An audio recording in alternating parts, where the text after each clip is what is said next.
Today, I'm going to completely change the way that you look at Halo 3's ending. In one of the final cutscenes, something happens that the game never tells you about. It implies it at times, but it never overtly states it. Something that set in motion some of the most important events in the entire Halo universe that are still yet to happen. This is, to me, Halo's greatest conspiracy theory, one that makes you rethink the events of one of the most iconic campaigns ever made, and it all pertains to Mendicant bias.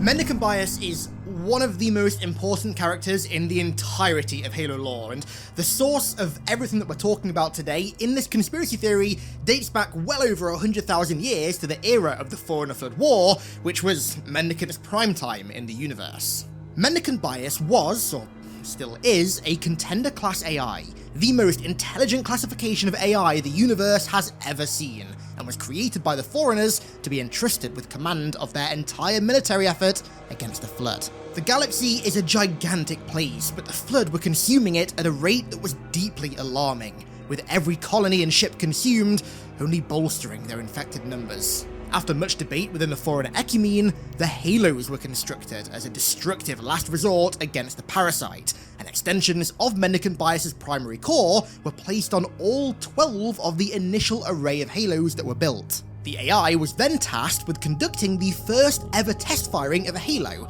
and Halo Jaya 11 was chosen to be fired.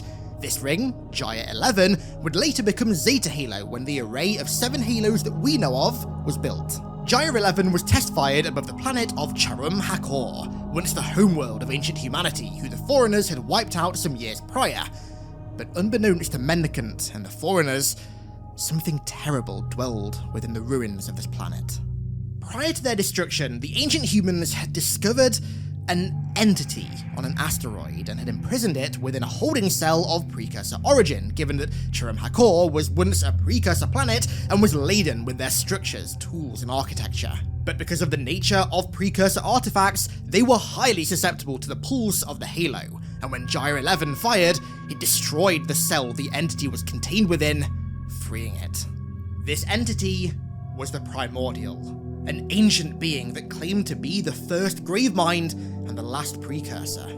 So, given its importance and the Flood's pressing assault on the Ecumene, Faber, the master builder of the Forerunners and the creator of the Halo Rings, had the Primordial transported to Jaya 11, again, Zeta Halo, to be imprisoned and interrogated by Mendicant Bias, in a last-ditch attempt to extract whatever knowledge it could out of the beast about the Flood, and hopefully, how to beat the Flood. These hopes, however, never came to pass. During what spiraled into a 43-year-long interrogation, the Primordial infected Mendicant Bias with the Logic Plague, causing it to enter rampancy and defect to the Flood. And it was here where the two liked the video, subscribed to HiddenXperia, and made sure to ring the bell. If Mendicant Bias and the Primordial can like and subscribe, then it's woven into the fabric of existence that you have to as well. This was the single most catastrophic loss the Forerunners could have ever faced at this point in the war. Not only had their most intelligent AI construct defected to the enemy, but so too had the commander of their entire military, and with it a large number of automated ships and defences. This only served to catalyse the Flood's consumption of the galaxy and, in turn, the Forerunners' defeat. But they had one last ace up their sleeve. In retaliation, they created another contender-class AI as a direct counter to Mendicant Bias, Offensive Bias. Offensive Bias was able to hold off Mendicant and the Flood long enough for the Halos to be fired, the parasite defeated, and the galaxy reset. But Mendicant remained. The few Forerunners who survived the Halo's pull seized the AI's personality construct array and took it to the Ark to stand trial for its crimes of betrayal and destruction. Mendicant wasn't destroyed because its intimate knowledge of the Flood was deemed far too invaluable to lose should they return. So, instead, it was condemned to a burial beneath a vast epitaph in the Ark's infinite deserts, locked into a single thought for all eternity, or until such time that it be needed and reawakened. That thought was atonement. Mendicant accepted its sentence with grace, and in its sarcophagus descended beneath the sands, awaiting a time that it might redeem itself.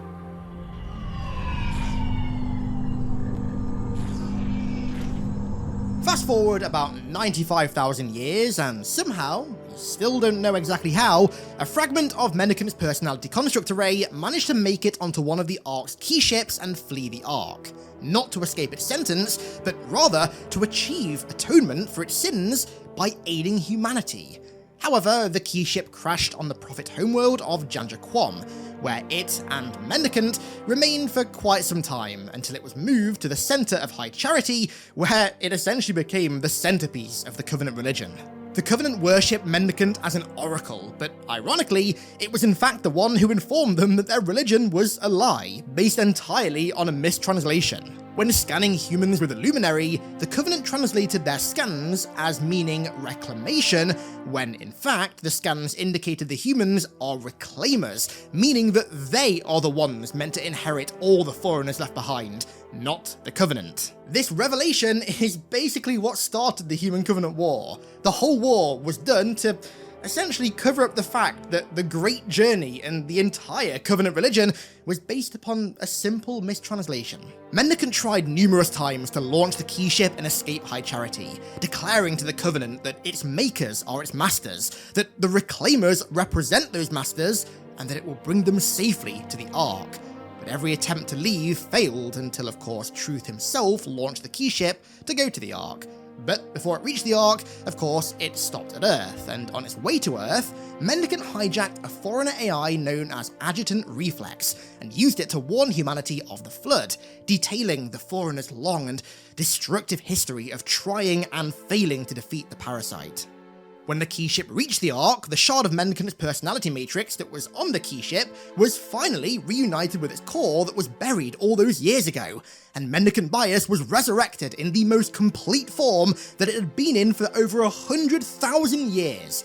In doing so, it abandoned the limited body of Adjutant Reflex, tapped into the Ark's terminal network, and took on a new name: Ghost 713. And it's here where the theory finally begins. So, Mendicant returned to the Ark to reform itself, all in the pursuit of seeking atonement, aiding humanity in whatever way it can, particularly when it comes to the Flood. Because humanity were considered the foreigner's successors, the reclaimers of all they left behind, and also the mantle of responsibility, aiding humanity is akin to aiding the foreigners in the eyes of Mendicant. Throughout Halo 3, while on the Ark and Installation 08, Mendicant delivers more information about the Foreigner's final days trying to combat the Flood through the terminal network, admittedly manipulating a few events here and there with its own bias in mind, but more importantly, he helps Master Chief. Now, no specifics have ever been given about what in particular Mendicant did to help Chief survive or whatever, but the gist of it is he basically does what he can in the Ark's networks to both ensure Chief's survival and also the destruction of the Flood and the Gravemind. But I think a good example of where he likely helped Chief is the final Warthog run. The reason that Chief makes it through that incredibly precarious drive unscathed is because Mendicant did what it could to ensure the ground remained solid beneath the Warthog, and that Chief didn't plummet to his death. All in the name of atonement. Remember that word, atonement. So, at the end of Halo 3, the Covenant are prevented from firing the array, the Flood outbreak is destroyed, and the Reclaimers escape before Installation 08 prematurely fires and kills them. So it kind of seems like Mendicant's job has been done, right? I mean, he helped humanity defeat this Gravemind and its Flood outbreak, and then survive a certain doom. Atonement achieved. But what if I told you that Mendicant's interference didn't stop there? In fact, that was only the beginning. Mendicant knows that humanity aren't out of the woods yet. Not even close. He knows that there's a storm coming, and that storm is going to dwarf the one that he just helped them survive. This storm is the Precursor's final test. Now, that is almost nostalgic for me to say, because I used to talk about that thing a lot here on the channel many years ago, but I feel like I need to do a little bit of a refresher for all the new viewers here, because there's probably a lot as to what this thing actually is. Because this final test is absolutely core to this theory. So, when the Primordial was captured for the final time during the Forerunner Flood War, the ISO-Didact gave it one last questioning before destroying it. In this questioning, the Primordial revealed that it was decided long ago that humanity, not the Forerunners, were meant to inherit the mantle of responsibility from the Precursors, which is something that the Forerunners held so dear to themselves. Regardless of what the Forerunners believed, it was woven into the fabric of existence that the mantle belonged to humanity. However, before they could claim it, they would face one final test. Humans will be tested next. Humans will rise again in arrogance and defiance. The Flood will return when they are ripe, and bring them unity. Now, the way the Primordial phrases this passage is very telling to me. He said this during the heat of the absolute worst flood outbreak the galaxy had ever seen, the Forerunner Flood War, and during that, he says that humanity will be tested next. To me, this implies that the Forerunner Flood War was a test for the Forerunners, which in turn implies that humanity's test will be an outbreak of a similar caliber, which to me cancels out the outbreaks during the Human Covenant War from being this test. As bad as those outbreaks were, the one on Alpha Halo and the one on Delta Halo that created the Gravemind and then got off Delta Halo, went to Earth, went to the Ark, etc., they were bad, but they were absolutely minuscule compared to the outbreak of the Forerunner Flood War. During the Human Covenant War, only 5 planets or planet equivalents were technically infected by the Flood. You had Alpha Halo, Delta Halo, Earth, the Ark, and Installation 08, right? That's 5 planets or planet-like things. In the Forerunner Flood War, galaxies upon galaxies upon galaxies were entirely consumed by the Flood. So, the outbreaks of the Human Covenant War don't even hold a candle to the test that he's on about. The Primordial also says that the Flood will return when they, humanity, are ripe. During the Human Covenant War, humanity was not ripe. Far from it, in fact. To me, the technological advancements and the kind of galactic superiority that humanity enjoyed after that war, however, did make them ripe. And although they're kind of screwed right now as of like the modern day of the Halo universe, I'd say that they're still a lot riper than they were during the Human Covenant War. So, how does this test fall in with the theory, and what relevance does it have to Mendicant Bias and the ending of Halo 3? Well, once Chief makes it off Installation 08, the AI, Mendicant Bias, interferes one final time. Mendicant Bias's only focus is seeking atonement through aiding humanity to become the prosperous holders of the mantle that they were always meant to become, that the Precursors wove into the very fabric of existence tens of millions of years ago, which in turn furthers the wishes of the Forerunners hundreds of millennia ago. Mendicant's atonement is paid to the Forerunners, but is achieved by helping humanity. So its primary goal now is ensuring that humanity survive this test. But although it knows humanity will blossom technologically in the years following the war, having been on the Flood side during the last test, Mendicant knows that those advancements won't be enough. They need the assistance of one who has experienced, fought in, endured, and survived a previous test. One who knows how to combat the Flood, both in infantry combat and navally. One who spent millennia of his own trying to understand and overpower the parasite, the Didact. And so, in its final act of interference, as of now at least, Mendicant Bias closes the portal that would have taken the Dawn back to Earth early, sending the Arbiter back to Earth, but sending Chief, very conveniently, into the orbit of Requiem, the shield world where the Didact has been imprisoned within a cryptum to overcome his logic plague and insanity for 100 millennia, literally since the end of the Forerunner Flood War. Mendicant's goal is for Chief to awaken the Didact, who he assumes will be cured of his logic plague after all these years in the cryptum, and have the two form an alliance to prepare for when the Precursor's final test arrives. Now, this theory is all well and good as it is now, but there's one detail that absolutely confirms to me that either at one point this was 343's intention with Halo's story, or honestly, it still very much might be. More on that in a second. And it's a detail that, funny enough, I actually only realised 2 or 3 weeks ago. It's why I'm making this video now. And when I realised it, it genuinely floored me. So, say you're playing the Halo games in chronological order, right? You beat Halo 3, you get to the end, and you see the Dawn drifting towards Requiem, and the credits roll. So, you pop open the disc tray and you put Halo 4 in to continue Chief's story. You boot the game up, right? And what's the name of the first piece of music that you hear upon booting up Halo 3's direct sequel? Atonement. Ladies and gentlemen, I rest my case.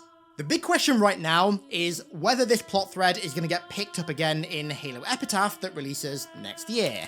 And honestly, right, I'm going to throw a little bit of Hail Mary here and say that I think it might. The Epitaph Tower is the headstone above the burial site of Mendicant Bias, and by the looks of it, the Didact is going to be wandering those sands and visiting that tower in the book. And whether he does so in the physical or metaphysical realm of the domain, I'd say that he's almost guaranteed to encounter Mendicant. And if he does, I will be blown away if this plot thread doesn't end up getting revived and this theory doesn't end up getting confirmed.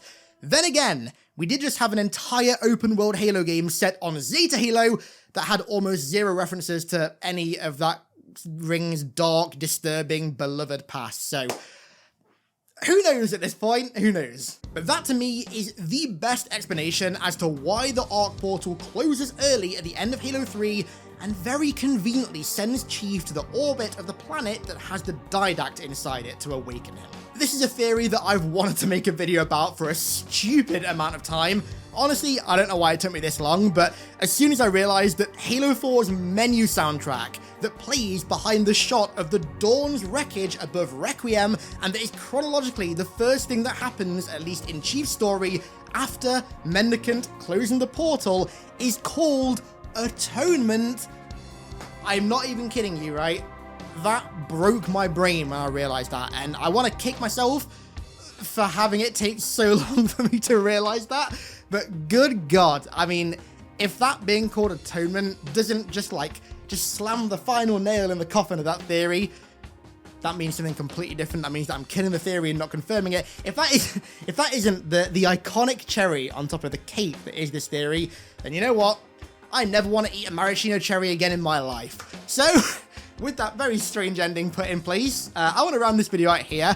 Obviously, if you enjoyed this video, I'd appreciate a sub, like, typical stuff down below. And with that said, I want to give a huge thank you to all of my amazing patrons for the continued support over there, as per usual. Thank you all so much for watching. I really appreciate it. I'll catch you all in the next one.